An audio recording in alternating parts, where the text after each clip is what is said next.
ರೆಡ್ಡಿಗೆ ಮತ್ತೆ ಬಿಜೆಪಿ ಬುಲಾವ್. ಅಪ್ಪ ಮಗ ಮೆಗಾ ಆಪರೇಷನ್.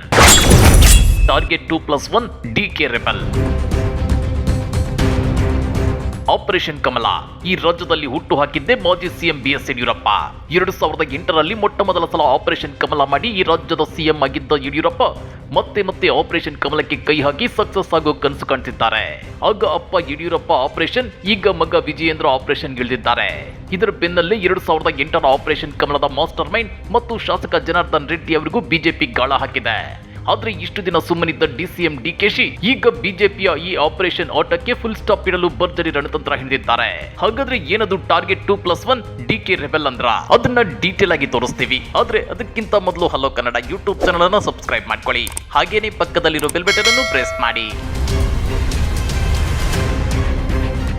ರಾಜ್ಯ ಬಿಜೆಪಿಯಲ್ಲಿ ಆಪರೇಷನ್ ಕಮಲದ ಶೂರ ಯಾರು ಅಂದ್ರೆ ಅದು ಬಿಎಸ್ ಯಡಿಯೂರಪ್ಪ ಅಂತ ಹೇಳಬಹುದು.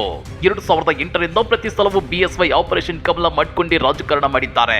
2018ರಲ್ಲಿ ಬಿಎಸ್ವೈ ಅವರ ಆಪರೇಷನ್ ಕಮಲವನ್ನ ಫ್ಲಾಪ್ ಮಾಡಿದ್ದು ಕಾಂಗ್ರೆಸ್ನ trouble shooter DCM DK Shivakumar. ಆದ್ರೆ 2019ರಲ್ಲಿ ಕಾಂಗ್ರೆಸ್ ಜೆಡಿಎಸ್ ದೋಸ್ತಿಯಲ್ಲಿ ಬಿರುಕು ಮೂಡಿತ್ತು. ಇದೇ ಟೈಮಲ್ಲಿ ಬಿಎಸ್ವೈ ಟೀಮ್ ಆಪರೇಷನ್ ಕಮಲ ಮಾಡೋಕೆ ಕಾದು ಕೂತಿತ್ತು. ಹೀಗಾಗಿ ಕಾಂಗ್ರೆಸ್ ನಾಯಕರು ಆಪರೇಷನ್ ಕಮಲವನ್ನ ತಡೆಯೋಕೆ ಯತ್ನಿಸಿರ್ಲಿಲ್ಲ. ಒಂದರ್ಥದಲ್ಲಿ ಅನ್ನ ಅಳಿಸಿತ್ತು, ನಾಯಿ ಅಸ್ತಿತ್ತು ಅನ್ನೋ ಪರಿಸ್ಥಿತಿ ಇತ್ತು. ಹೀಗಾಗಿ 2019ರಲ್ಲೂ ಬಿಎಸ್ವೈ ಅವರ ಆಪರೇಷನ್ ಕಮಲ ಸಕ್ಸಸ್ ಆಗಿತ್ತು. ಆದ್ರೀಗ ರಾಜ್ಯದಲ್ಲಿ ಕಾಂಗ್ರೆಸ್ ಸರ್ಕಾರ ಅಸ್ತಿತ್ವದಲ್ಲಿದ್ದು ಬಿಎಸ್ವೈ ಮತ್ತೆ ಆಪರೇಷನ್ ಮಾಡ್ತಾ ಇದ್ರೆ ಸುಮ್ನೆ ಕೂರೋಕೆ ಕಾಂಗ್ರೆಸ್ ನಾಯಕರಂತೂ ಸುತರಾಮ್ ಇಷ್ಟಪಡ್ತಿಲ್ಲ. ಕಣ್ಣಿಗೆ ಕಣ್ಣು ಹಲ್ಲಿಗೆ ಹಲ್ಲು ಅನ್ನೋ ಹಮ್ಮುರಬಿ ಕೋಟ್ ರೀತಿ DCM DK Shivakumar counter operation ಗೆ ಪ್ಲಾನ್ ಮಾಡಿದ್ದಾರೆ. ಜೊತೆಗೆ ತಾವು ಸಿಎಂ ಆಗೋ ಕನಸು ನನಸಾಗೋ ಟೈಮಲ್ಲೇ ಬಿಎಸ್ವೈ ಮತ್ತು ವಿಜಯೇಂದ್ರ ಆಪರೇಷನ್ ಕಮಲಕ್ಕೆ ಇಳಿದಿರೋದು ಡಿಸಿಎಂ ಡಿಕೆ ಶಿವಕುಮಾರ್ ಅವರನ್ನ ರುಚಿಗೆ ಬಿಸಿದೆ. ನಿಮ್ಗೆ ಗೊತ್ತಿರಲಿ, 2019ರಿಂದ ಬಿಜೆಪಿಯಲ್ಲಿ ಸೈಡ್ಲೈನ್ ಆಗಿದ್ದ ಬಿಎಸ್ವೈಗೆ ಈಗ ಹೈಕಮಾಂಡ್ ಮತ್ತೆ ಫುಲ್ ಪವರ್ ಕೊಟ್ಟಿದೆ. ಅವರ ಪುತ್ರ ವಿಜಯೇಂದ್ರ ಅವರ ಕೈಗೆ ಬಿಜೆಪಿ ರಾಜ್ಯಾಧ್ಯಕ್ಷ ಹುದ್ದೆ ಕೊಟ್ಟು ರಾಜ್ಯ ಬಿಜೆಪಿಯಲ್ಲಿ ಏನ್ ಬೇಕಾದ್ರೂ ಮಾಡಿ, ಆದ್ರೆ 28ಕ್ಕೆ 28 ಕ್ಷೇತ್ರಗಳನ್ನ ಗೆಲ್ಲಿಸಿಕೊಡಿ ಅನ್ನೋ ಟಾಸ್ಕ್ ಅನ್ನ ಹೈಕಮಾಂಡ್ ನಾಯಕರು ಕೊಟ್ಟಿದ್ದಾರೆ ಎನ್ನಲಾಗ್ತಿದೆ. ಇದರ ಒಂದು ಭಾಗವಾಗಿ ಶೆಟ್ಟರ್ ಅವರನ್ನ ಸೈಲೆಂಟ್ ಆಗಿ ಆಪರೇಟ್ ಮಾಡಿ ಆಯ್ತು. ಇದರ ಬೆನ್ನಲ್ಲೇ 2+1 ಟಾರ್ಗೆಟ್ ಹಾಕೊಂಡಿದ್ದಾರೆ ಬಿಎಸ್ವೈ ಮತ್ತು ವಿಜಯೇಂದ್ರ. ಅಂದ್ರೆ ಬಿಜೆಪಿಗೆ ನನ್ನ ಹೆಣಾನು ಮರಳಿ ಹೋಗೋದಿಲ್ಲ ಅಂತೇಳಿ ಈ ಹಿಂದೆ ಆಕ್ರೋಶ ವ್ಯಕ್ತಪಡಿಸಿದ್ದ ಮಾಜಿ ಡಿಸಿಎಂ ಲಕ್ಷ್ಮಣ್ ಸವದಿಯವರಿಗೂ ಬಿಜೆಪಿ ಗಾಳ ಹಾಕಿದೆ. ಮರಳಿ ಪಕ್ಷಕ್ಕೆ ಬಂದ್ರೆ ಡಬಲ್ ಆಫರ್ ಭರವಸೆ ನೀಡಲಾಗಿದೆ ಅಂತ ಹೇಳಲಾಗ್ತಿದೆ. ಇದರ ಜೊತೆಗೆ ಕಲ್ಯಾಣ ರಾಜ್ಯ ಪ್ರಗತಿ ಪಕ್ಷದ ಸಂಸ್ಥಾಪಕ ಜನಾರ್ದನ್ ರೆಡ್ಡಿ ಅವರಿಗೂ ಆಹ್ವಾನ ನೀಡಲಾಗಿದೆ. ಬಿಜೆಪಿಯ ಮೂಲಗಳ ಪ್ರಕಾರ ಸವದಿ ಸೇರ್ಪಡೆಗೆ ಯಡಿಯೂರಪ್ಪ ಪಾಳೆಯದ ವಿರೋಧವಿದ್ರೆ ಶೆಟ್ಟರ್ ಆಗಮನಕ್ಕೆ ಸಂತೋಷ್ ಬಣದ ಅಡ್ಡಿ ಇತ್ತು. ಈಗ ಎರಡು ಬಣಕ್ಕೂ ಒಪ್ಪಿಗೆಯಾಗುವ ಒಡಂಬಡಿಕೆಯನ್ನ ವರಿಷ್ಠರೇ ರೂಪಿಸಿದ್ದು ಶೆಟ್ಟರ್ ಜೊತೆಗೆ ಸವದಿ ಸೇರ್ಪಡೆಗೂ ಸಮ್ಮತಿ ಸಿಕ್ಕಿದೆ ಅನ್ನೋ ಮಾತುಗಳು ಕೇಳಿ ಬರ್ತಿವೆ. ಸವದಿ ಜೊತೆ ಮಾತುಕತೆ ನಡೆಸುವಂತೆ ಸ್ಥಳೀಯ ನಾಯಕರಿಗೆ ಅಮಿತ್ ಶಾ ಸೂಚನೆ ನೀಡಿದ್ದು ತೆರೆಮರೆಯಲ್ಲಿ ಈಗಾಗಲೇ ಮಾತುಕತೆಗಳು ನಡೆದಿವೆ ಎನ್ನಲಾಗಿದೆ.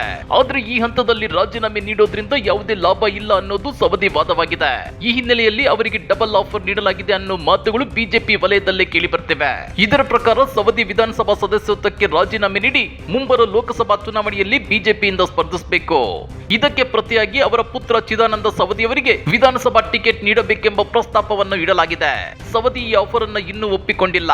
ಆದ್ರೆ ವಾತಾವರಣವನ್ನು ನೋಡಿಕೊಂಡು ಆದಷ್ಟು ಬೇಗ ನಿರ್ಧಾರ ತಿಳಿಸೋ ಸಾಧ್ಯತೆ ಇದೆಯಂತೆ. ಇದರ ಜೊತೆಗೆ ಕಲ್ಯಾಣ ಕರ್ನಾಟಕ ಭಾಗದಲ್ಲಿ ತಮ್ಮದೇ ಆದ ಪ್ರಭಾವ ಹೊಂದಿರುವ ಜನಾರ್ದನ್ ರೆಡ್ಡಿ ಅವರನ್ನು ಮರಳಿ ಪಕ್ಷಕ್ಕೆ ಕರೆತರಲು ಪ್ರಯತ್ನ ನಡೆಸಲಾಗುತ್ತಿದೆ. ಮಾಜಿ ಸಚಿವ ಬಿ ಶ್ರೀರಾಮುಲು ಅವರನ್ನ ಈ ಆಪರೇಷನ್ಗೆ ಬಳಕೆ ಮಾಡಲಾಗುತ್ತಿದೆ. ಕೊಪ್ಪಳ, ಬಳ್ಳಾರಿ, ರಾಯಚೂರು ಹಾಗೂ ಕಲಬುರಗಿ ಲೋಕಸಭಾ ಕ್ಷೇತ್ರ ವ್ಯಾಪ್ತಿಯಲ್ಲಿ ತಕ್ಕ ಮಟ್ಟಿಗೆ ಮತ ಕೀಳುವ ಸಾಮರ್ಥ್ಯ ರೆಡ್ಡಿ ಅವರಿಗಿದೆ. ಸಹಜವಾಗಿಯೇ ಬಿಜೆಪಿ ಮತಗಳಿಕೆಗೆ ಅವರು ಕತ್ತರಿ ಹಾಕುತ್ತಿದ್ದಾರೆ. ಇದರಿಂದ ರೆಡ್ಡಿ ಅವರಿಗೆ ಲಾಭವಾಗದೇ ಇದ್ರೂ ಬಿಜೆಪಿಗೆ ನಷ್ಟ ಎದುರಾಗುತ್ತಿದೆ. ಹೀಗಾಗಿ ಅವರನ್ನ ಪಕ್ಷಕ್ಕೆ ಮರಳಿ ಕರೆತಂದು ಕಾಂಗ್ರೆಸ್ ಕಟ್ಟಿ ಹಾಕುವುದಕ್ಕೆ ಬಿಜೆಪಿ ಲೆಕ್ಕಾಚಾರ ಹಾಕಿದೆ. ಬಿಎಸ್ವೈ ಮತ್ತು ಅವರ ಪುತ್ರ ಶೆಟ್ಟರ್ ಅವರನ್ನ ವಾಪಸ್ ಕರೆತರುವಲ್ಲಿ ಈಗಾಗಲೇ ಸಕ್ಸಸ್ ಆಗಿದ್ದು ಪ್ರಪಂಚವನ್ನೇ ಗೆದ್ದಿದ್ದೀವಿ ಅನ್ನೋ ರೇಂಜ್ಗೆ ಬೀಗುತ್ತಿದ್ದಾರೆ. ಇದರಿಂದ ಕಾಂಗ್ರೆಸ್ಗೆ ಮುಜುಗರ ಮತ್ತು ಹಿನ್ನಡೆಯಂತ ಭಾವ ಕಂಡು ಬರ್ತಿದೆ. ಇದು ಸಿಎಂ ಹಾಗೂ ಕನಸು ಕಂಡಿರೋ ಡಿಸಿಎಂ ಡಿಕೆಶಿ ಆಸೆಗೆ ತಣ್ಣೀರು ಸುರಿದಂತಾಗಿದೆ. ಹೀಗಾಗಿ ಲೋಕಸಭಾ ಚುನಾವಣೆಯಲ್ಲಿ ಕರ್ನಾಟಕದಲ್ಲಿ ಕಾಂಗ್ರೆಸ್ ಹೆಚ್ಚು ಸೀಟುಗಳನ್ನ ಗೆಲ್ಲಬೇಕು ಅಂದ್ರೆ ಡಿಸಿಎಂ ಡಿಕೆ ಶಿವಕುಮಾರ್ ಅಲರ್ಟ್ ಆಗಲೇಬೇಕು. ರಾಜ್ಯದಲ್ಲಿ ಬಿಜೆಪಿಗಿಂತ ಕಾಂಗ್ರೆಸ್ ಸ್ಟ್ರಾಂಗ್ ಆಗಿದೆ ಅಂತ ಸಾಬೀತು ಮಾಡಬೇಕು ಅಂದ್ರೆ ಆಪರೇಷನ್ ಹಸ್ತ ಮಾಡಲೇಬೇಕು. ಜೊತೆಗೆ ತಂತ್ರಕ್ಕೆ ಪ್ರತಿತಂತ್ರ ಹೆಣೆಯಲೇಬೇಕು. ರಾಜ್ಯದ 28 ಲೋಕಸಭಾ ಕ್ಷೇತ್ರಗಳ ಪೈಕಿ ಕಾಂಗ್ರೆಸ್ ಗೆಲ್ಲಬಹುದಾದ ಕ್ಷೇತ್ರಗಳನ್ನ ಪಟ್ಟಿ ಮಾಡಿಕೊಳ್ಳಬೇಕು. ಬಿಜೆಪಿ ಯಾವ ಕ್ಷೇತ್ರದಲ್ಲಿ ಯಾವ ಅಭ್ಯರ್ಥಿಗಳನ್ನ ಕಣಕ್ಕಿಳಿಸುತ್ತಿದೆ, ಅಲ್ಲಿ ಕಾಂಗ್ರೆಸ್ ಯಾವ ಅಭ್ಯರ್ಥಿಯನ್ನ ಕಣಕ್ಕಿಳಿಸಿದ್ರೆ ಸೂಕ್ತ ಅನ್ನೋದನ್ನ ತಡ ಮಾಡದೆ ಈಗಲೇ ರೆಡಿ ಮಾಡ್ಕೋಬೇಕು. ಜೊತೆಗೆ ಆದಷ್ಟು ಬೇಗ ಕಾಂಗ್ರೆಸ್ ತಮ್ಮ ಅಭ್ಯರ್ಥಿಗಳ ಪಟ್ಟಿಯನ್ನು ರಿಲೀಸ್ ಮಾಡಿ 28 ಕ್ಷೇತ್ರಗಳಲ್ಲಿ ಭರ್ಜರಿ ಪ್ರಚಾರ ನಡೆಸಬೇಕು. ಕಾಂಗ್ರೆಸ್ನ ಗ್ಯಾರಂಟಿ ಯೋಜನೆಗಳ ಪರಿಣಾಮಕಾರಿ ಜಾರಿ ಮತ್ತು ಕೇಂದ್ರದ ಮೋದಿ ಸರ್ಕಾರದ ವೈಫಲ್ಯಗಳನ್ನು ದೊಡ್ಡ ಮಟ್ಟದಲ್ಲಿ ಜನರಿಗೆ ತಲುಪಿಸಬೇಕು. ದಿನಪತ್ರಿಕೆಗಳು, ಟಿವಿ ಚಾನೆಲ್ಗಳು, ಕರಪತ್ರಗಳು ಸೇರಿದಂತೆ ಎಲ್ಲ ಕಡೆ ಕೇಂದ್ರ ಸರ್ಕಾರದ ವೈಫಲ್ಯಗಳ ಪಟ್ಟಿಯನ್ನು ಜನರಿಗೆ ತಲುಪಿಸಬೇಕು. ಮೋದಿ ಸರ್ಕಾರ ಕರ್ನಾಟಕಕ್ಕೆ ಮಾಡುತ್ತಿರೋ ತಾರತಮ್ಯವನ್ನ ರಾಜ್ಯದ ಜನ ದೊಡ್ಡ ಮಟ್ಟದಲ್ಲಿ ಚರ್ಚೆ ಮಾಡುವಂತಾಗಬೇಕು. ಹಾಗೆ ಮಾಡಿದ್ರೆ ಮಾತ್ರ ಕರ್ನಾಟಕದಲ್ಲಿ ಕಾಂಗ್ರೆಸ್ 25ಕ್ಕೂ ಹೆಚ್ಚು ಎಂಪಿ ಸೀಟುಗಳನ್ನು ಗೆಲ್ಲಲು ಸಾಧ್ಯ. ಆ ನಿಟ್ಟಿನಲ್ಲಿ ಕಾಂಗ್ರೆಸ್ ಪಕ್ಷದ ಅಧ್ಯಕ್ಷ ಡಿ.ಕೆ. ಶಿವಕುಮಾರ್ ನಡೆದುಕೊಳ್ತಾರ? ಆ ಜಿದ್ದು, ಆ ಕಿಚ್ಚು ಡಿ.ಕೆ. ಶಿವಕುಮಾರ್ ಅವರಿಗೆ ಬರುತ್ತಾ ಅನ್ನೋದನ್ನ ಕಾದು ನೋಡಬೇಕಾಗಿದೆ. ಈ ಬಗ್ಗೆ ನೀವೇನಂತೀರಾ? ಕಮೆಂಟ್ ಮಾಡಿ, ವಿಡಿಯೋ ಲೈಕ್ ಮಾಡಿ, ಶೇರ್ ಮಾಡಿ.